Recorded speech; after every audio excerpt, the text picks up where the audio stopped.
Your 3D printer is doing layer by layer, lap by lap, going around building the structure. So as opposed to cutting something away, you're actually adding something up. I don't think Michelangelo could fathom a 3D printer. If you want to have innovation in the United States, you're going to have manufacturing in the United States. Digital manufacturing accelerates innovation, no question. Right now, we need to be creating more machines because the demand is insane. We've got to go back to our roots, and our roots are manufacturers and doers.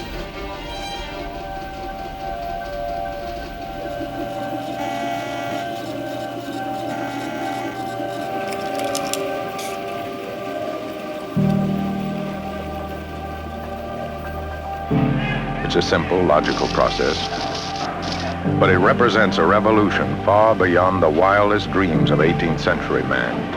Manufacturing in America used to be a loud, dirty, messy business. But this is not your grandfather's factory. We're going to take a look at additive manufacturing, what used to be called 3D printing, and see what it's going to mean for the American economy, for the workforce, and for what supply chains of the future will look like. The 3D printing market is forecast to triple in size to $44.5 billion between 2022 and 2026. I believe that as economies become less global and somewhat more local, technologies like this will change the way we think about manufacturing. I think we may be about to enter a new golden age of technological investment and innovation. And that's because legacy industries like manufacturing, transport, logistics, healthcare are all ripe for technological innovation. 10, 9, 8, 7. Additive is already used in all kinds of industries, from art to automotives to aerospace. Lift off. After all, why would you have complex supply chains if you can make components on site, building precision parts quickly and reliably, layer by layer? We start our journey at Xometry, based outside Washington, D.C. It's a great example of how technology can shake up traditional manufacturing.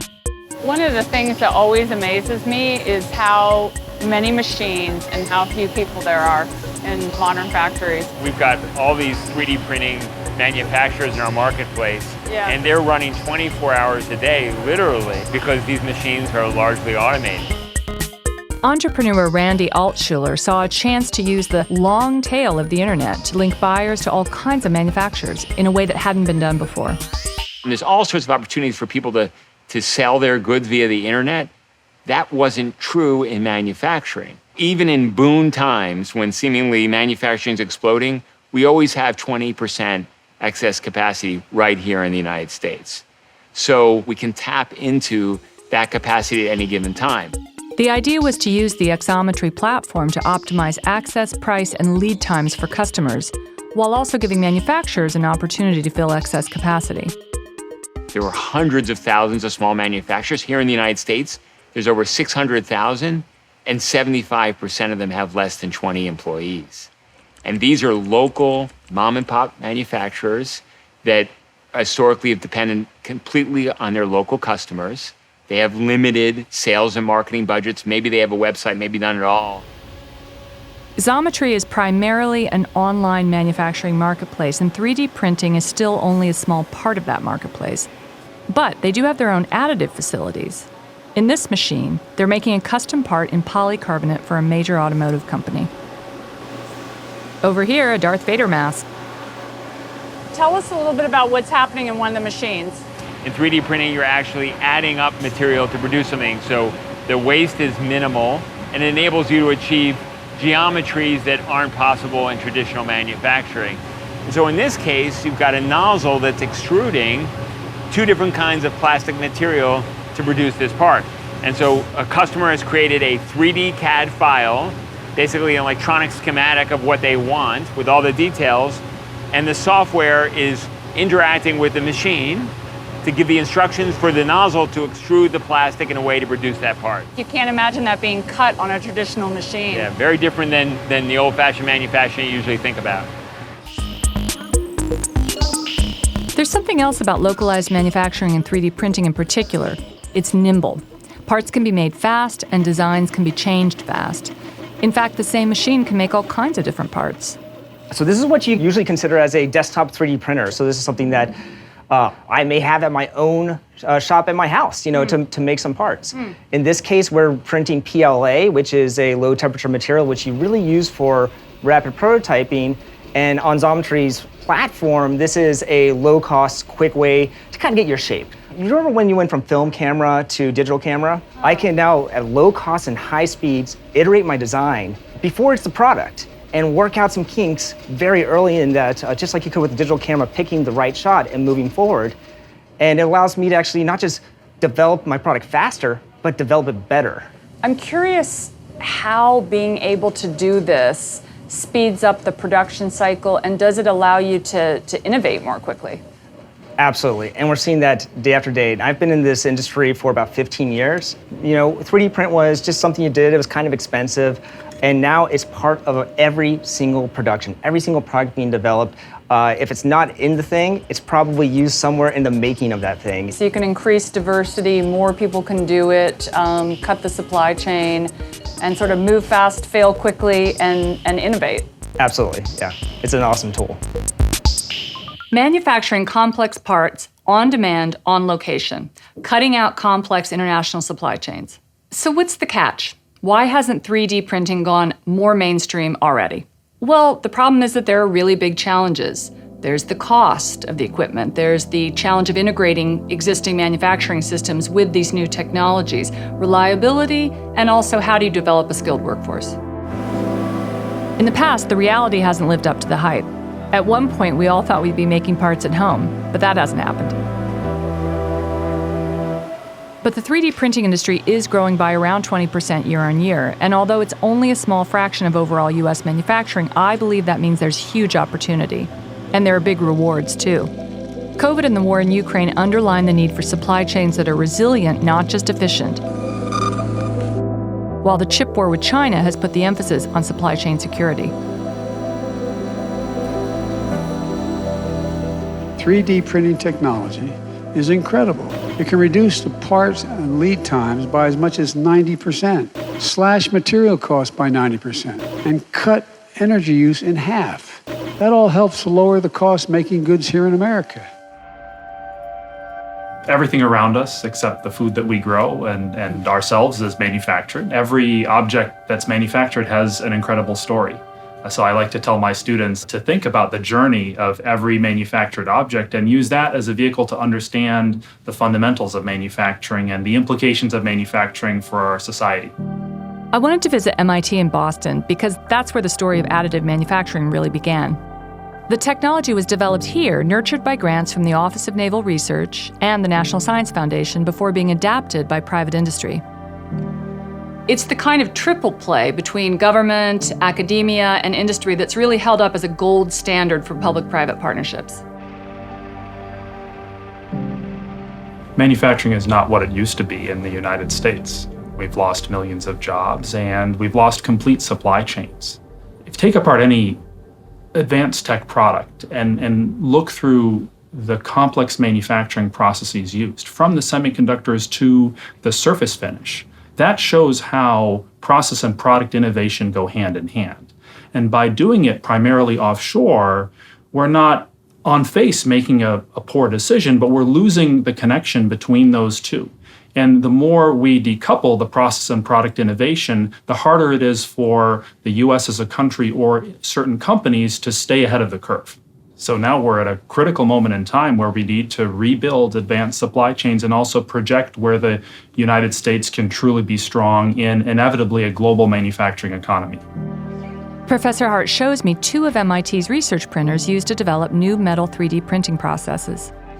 Yeah, so this printer is designed to combine laser powder bed fusion with inkjet printing, so we can print components with different composition at different positions in the component.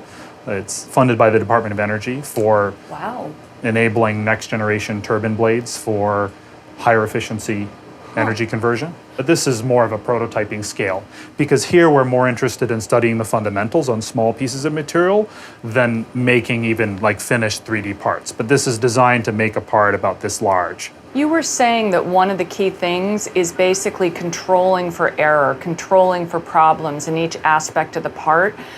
Is 3D going to be fundamentally better at that at some point than traditional manufacturing? 3D printing will have a closed loop. So we'll be able to simulate the process and measure the process in situ so we know what the quality is when we take the part out of the printer.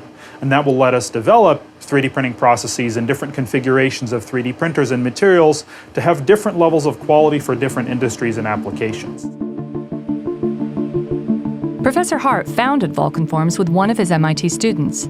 They produce high-value metal components for aviation, defense, and medical industries.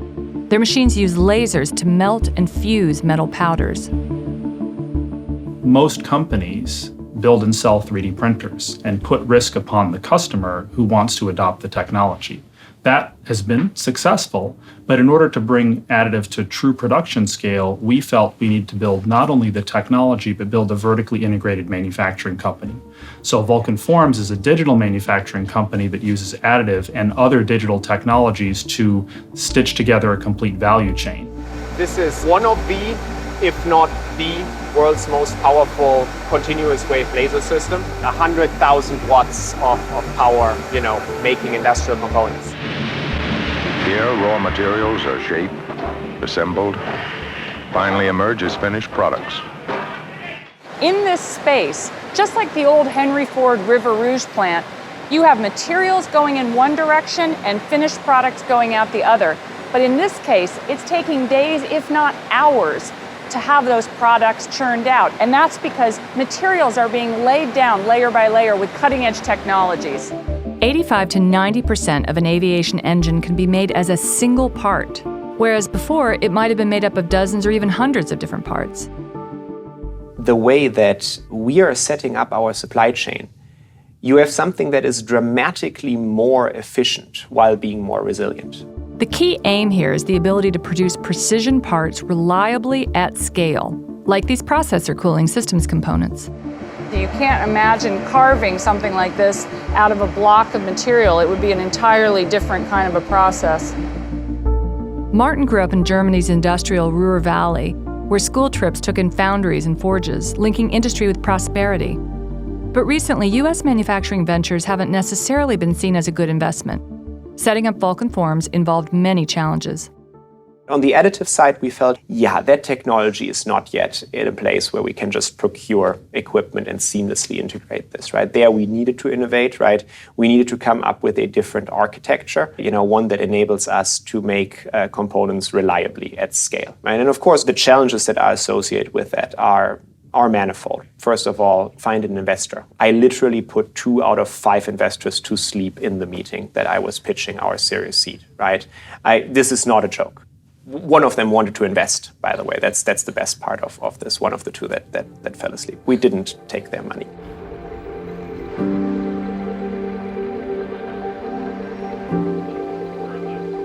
Finding solutions to climate change will be another driver of innovation. We have to decarbonize, and that will require the growth of manufacturing industries and new manufacturing technologies that will enable the low-carbon technologies of the future. So there's many core manufacturing technologies we need to develop and scale to then enable the low-carbon technologies to be fielded. I'm wearing shoes manufactured by Adidas with a 3D printed midsole.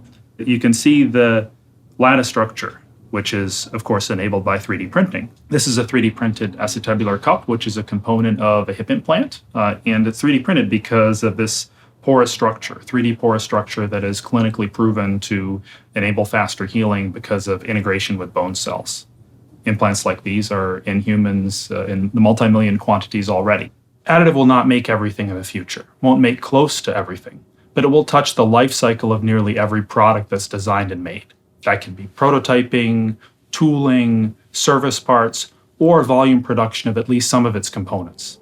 But it's the growth in the materials, the hardware, the software, and the readiness of industry to push forward the applications, the value-creating applications that puts the industry in a position to grow big. I'm going to come back to MIT to look more closely at the relationship between manufacturing jobs and innovation. But I also wanted to see additive manufacturing at a different scale, not with plastics or metal, but with concrete, and with building an entire home. Like this one in Long Island, New York. It's a 1,500 square foot, 8-foot ceilinged home, and it took just 80 print hours to build, spread over a few weeks. It cost $20,000 to build. Conventional methods would have taken $150,000. So what's the wait time for a house like this, would you say? Right now, we need to be creating more machines and selling more machines so that more builders can help us out because the demand is insane. We get hundreds of emails a day of people asking to 3D print their next house. You know, it looks basically like a normal house that you would buy anywhere in Long Island. Kristen Henry is the Chief Technology Officer at SQ4D.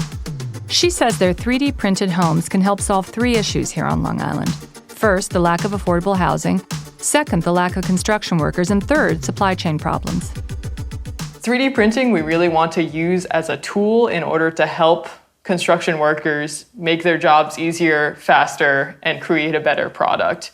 Right now on Long Island, there's really not enough people in the construction industry in order to keep up with the demand for housing, which is why we are seeing a lack of housing available and insufficient new construction.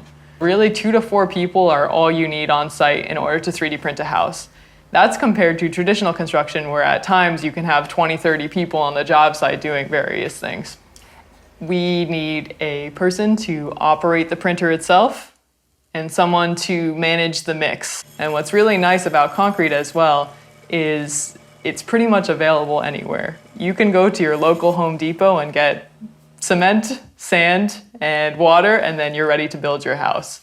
And as a result, there are not as many supply chain issues and the overall cost is decreased. The 3D printer is really doing the most of the work here, which is what's really exciting. We created something that is able to be reliably 3D printing a house any time of day, night, regardless of the weather. Wow, it's amazing. I see what you're saying at the different textures. So this is like traditional, what you would find in any home. This is actually what the material looks like when it's laid down. Yeah. SQ4D has only built 3 houses so far. One of the challenges is proving the technology to local building departments. But there are several other companies around the US and around the world that are also trying to scale up 3D printed housing. And SQ4D's business plan is really all about spreading the technology, making and selling the printers themselves to construction firms. Kristen says the printing equipment costs around $1 million all in. But how does the technology actually work? You print a layer, and then once that layer has firmed up enough and is still curing, you can stack the next layer and keep going so that all of the layers cure together to create the structure while being firm enough to support the weight of the subsequent layers. At SQ4D, we actually 3D print the footings, foundation walls, slab, interior, and exterior walls. If I'm deciding I want to live in a house like this, can I choose my size of windows? How much freedom do I have to make something look the way I want? The world is your oyster. You want a window that's 20 feet wide, by all means. It might not feel reasonable to do that, but you could definitely do something along those lines. It almost looks like Play-Doh that you could like squeeze, Yes. you know, and lay on top of one another. It's kind of cool too. I actually like the irregularness, you know, in places. I find that charming. It adds character to it. Yeah, You know, but you can make it smooth if you want. You can make it smooth, you just stucco right over it. I understand with wood, curving is actually very difficult, right? Very difficult. And expensive. Yeah. It takes longer, it's custom. A lot of extra time, it's custom. You really don't see curved walls in traditional homes, but there's a lot of different opportunities to do architecturally unique features, and as this industry really takes off, architects are going to be able to really dive into 3D printing specific techniques and features that aren't achievable otherwise. Most U.S. homes are made of wood, and Kristen, a Yale graduate with a background in mechanical engineering, says concrete 3D homes are also more durable in the face of climate change, as well as fire, wind, water, and pests. There's lots of areas of the country that now have to worry about natural disasters continually. You could pretty much drive a truck into the side of the building, and that's going to do a lot more damage to the truck. So that the houses are really built to last. God, I want to buy this house. Yeah. It's not just industry where additive manufacturing is making a difference. The Factory NYC is a custom fabrication studio making sculptures for experiential marketing, retail displays, props, and artworks. 3D printing only makes up about 15% of their business. But sculptors Paul Outlaw and Louis Hinnon say it's already revolutionized how they work. 3D printing for us has been revolutionary in the way that we make three-dimensional objects. Reductive methods were just sort of painstakingly slow. You have to start with this giant volumetric block. You're always just carving away all of this material until you can find the sculpture inside that you're trying to excavate. 3D printing, we could skip the phone. We do all the artistry work in the computer. We can download models. We can create models. We can download and modify models. So the possibilities are much, much, much greater. Possibilities like creating the statue of Jesus with the face of actor Nick Cage. The beauty of 3D printing is that it is all done on the computer so that we're able to do whatever manipulations we want to do and show the renderings to the client and be like, this is exactly what you're going to get. Computer models are easily modified. You can even print 3D scans of real humans. She didn't cooperate during the scanning, so we were only able to get a screaming child. But this is my daughter, Elvis Outlaw. This Venus de Milo is a more conventional example. We were able to download a model online and modify the model and make that printable within 15, 20 hours. So now we can make something like this Venus de Milo in a week or two for 8 to 10K. Whereas before we would have had to carve it for weeks or months, and then it would be cost prohibitive. It might be $50,000 or $60,000. The factory has 10 different kinds of printing machines ranging from $800 to $350,000. But with technology changing so rapidly, so does the price. A machine that was $8,000 3 years ago might be closer to $800 today. The Venus de Milo was printed in their flagship Massivit 1800, which can do models that are 6 feet tall. Right now, it's printing a giant wrench. If Michelangelo had had a 3D printer, what would that have been like? I don't think Michelangelo could fathom a 3D printer, right? I mean, as genius as he was, I think the subtractive brain and the additive brain are very different ways to think about production of artwork or maybe manufacturing of anything. For your business, will 3D be the future? 3D is going to play a huge part of what we do, yes. So right now, the technology can't accomplish everything that we fabricate, but it certainly helps in a lot of different areas. It's really opening the doors to what we're able to offer our clients. We can take on projects that we couldn't take on before, in timelines that we couldn't do them in before, for budgets that we couldn't hit. I get 2 asparagus.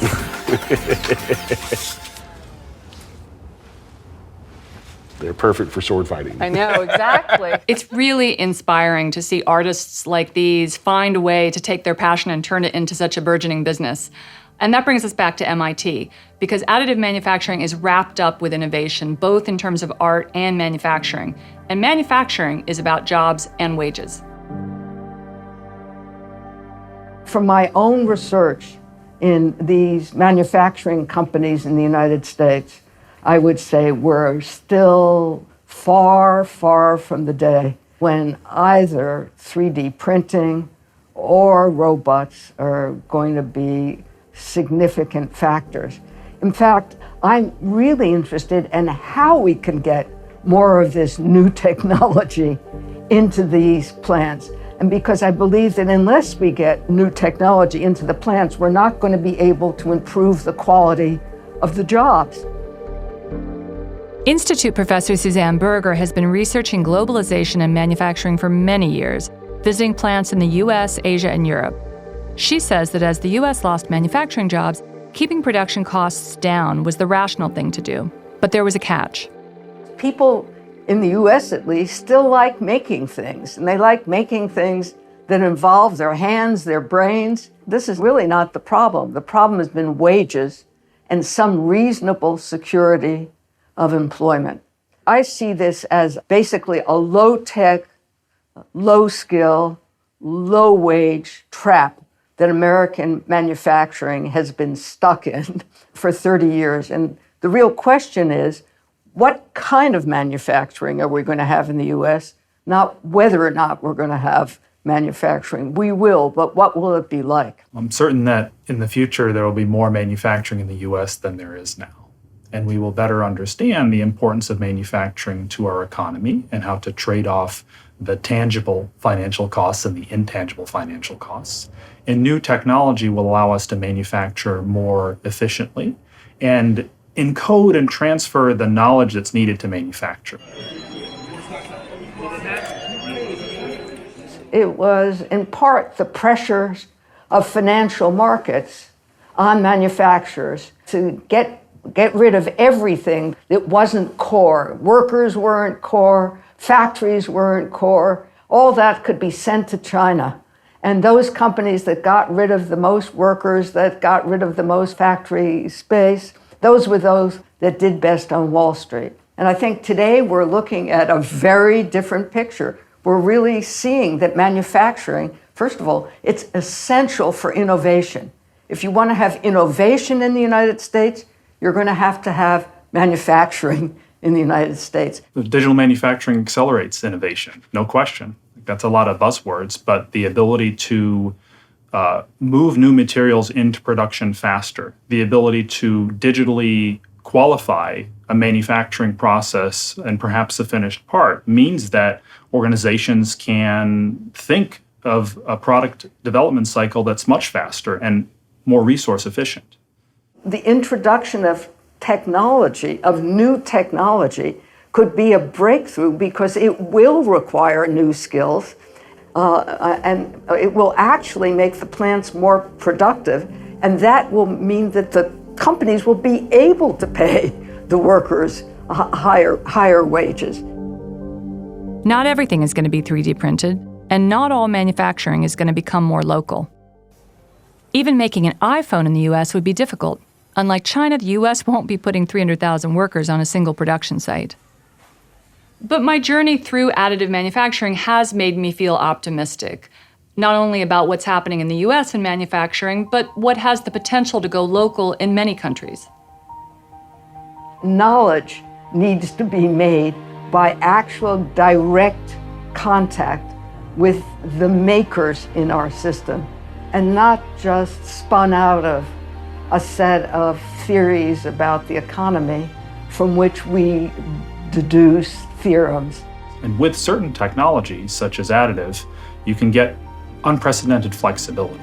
So the same machines can be configured to print medical implants or components for rocket engines or semiconductor cooling devices. And it's that combination of performance and flexibility that's really differentiating and lets us rethink about how we invest in manufacturing infrastructure, not only for certain industries, but across industries for the ecosystem. When there's a physical good that's produced and you can actually see what that's being used for, that's invigorating. We need more of that. I want my kids to celebrate that. I want them to be makers. I'd rather them be makers than them being investment bankers. And we've got to go back to our roots, and our roots are farmers and manufacturers and doers.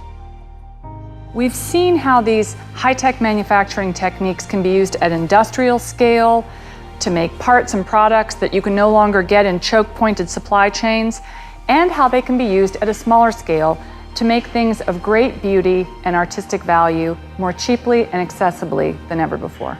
I hope that you've seen in this film how manufacturing and innovation are linked and how new technologies are transforming supply chains. In past episodes, we've explored why cheap isn't always cheap, how outsourcing has affected U.S. jobs, and why keeping some manufacturing here at home is important for U.S. employment and for communities. Whether you call it deglobalization, decoupling, or localization, the world is changing. Thanks for watching.